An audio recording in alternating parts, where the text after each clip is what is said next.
There's some interesting news at the end of this video, so stay tuned and find out what it is. Hey everybody, welcome to Wednesday. Today is the day that I'm going to share with you all fan fiction of the week. I understand how difficult it is for the Twilight Saga to be over. The only thing that helps us sustain things is the hopes and dreams that maybe possibly Midnight Sun will come out eventually. So what is it that can help us still get that little inkling of something new, something fresh, something keeping us on our toes when it comes to being a Twilight fan, other than the movies coming out? Normally I would highlight several fan fictions that I happen to be reading at the time.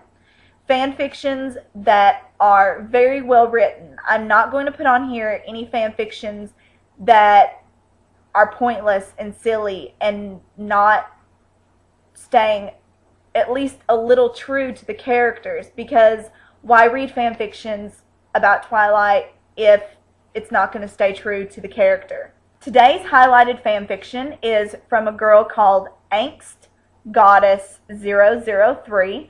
I will be leaving her link over in the sidebar for you all to check out this story. It is called Wide Awake. It is a human fic.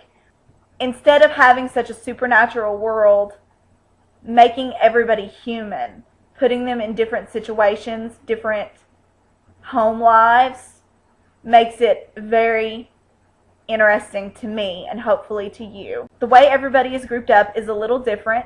There are no off pairings. Everybody is still paired up the way they are in the books, in the movies. The only difference is that there is no Charlie. There is little mention of Renee, but she has actually passed on in the story. She isn't alive. But Bella is actually, in this story, Bella is the niece of Esme and cousin to Alice. So those three are paired up in that family setting. Jasper and Rosalie are actually still Jasper and Rosalie Hale. They're still brother and sister, but of course still they're all human. And Emmett and Edward are actually adopted foster children of Dr. Cullen. In this story, Dr. Cullen and Esme actually live across the street from each other, in where the four kids are neighbors. Edward is very dark in this particular story. He has a very troubled past. He is your typical bad boy. It's actually very Midnight Sun. If you have read Midnight Sun, you should definitely go read Midnight Sun if you haven't. But if you have read Midnight Sun, you get to see Edward's dark side. In this particular story, Wide Awake, you really get to see a dark side of a human Edward, someone with a troubled past who is looked down upon for being your residential bad boy. Bella is also a very tragic character. She's been hurt, she's been abused, and she has her own story to tell. It's told in a Bella point of view and an Edward point of view. There is a lot of foul language because, like I said, Edward is very dark in this story, and he himself uses a lot of foul language. So it's not exactly for the faint of heart if you are not into cursing. There's also sexual situations. I'm not going to spoil the story for you in case you want to read it, but there are sexual situations between the couples, and especially Bella and Edward, because the story is circled around them. They are the main characters of the story, just like, you know, in the books. Granted, Jacob has not appeared yet. As far as I know, this story is still a work in progress. I haven't gotten completely through it. It is a very long story. I'm on chapter 27 now, and there's still plenty more to go. Okay, and now for the big news. I did something a little crazy today. I went and got a tattoo.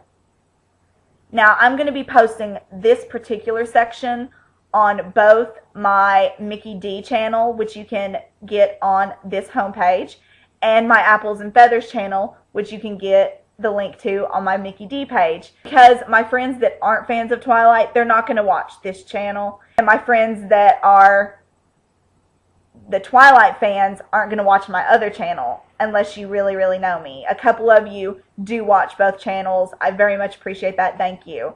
But back to topic, I did get a tattoo today, and halfway through it, I realized, holy shit, it definitely has more than one meaning.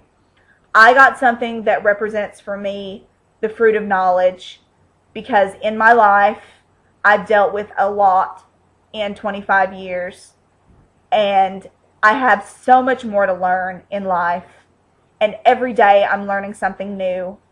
And so I got an apple tattooed on my wrist, and I didn't realize it until halfway through getting the tattoo that it also represents my love of Twilight. As far as I'm concerned, you all know this, that for me, getting the tattoo represents the fruit of knowledge, and the things that I have learned and the things that I will learn, the things that I'm excited to learn and experience in my next 25 years. And for all you Twilight fans out there, you can say that I got it for Twilight.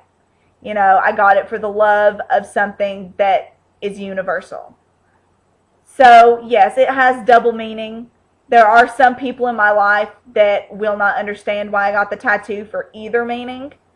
So, there are definitely going to be people in my life that I will tell one meaning, and other people in my life that I will tell the other meaning, and very few people, you all, that will know both meanings. Until tomorrow, be safe.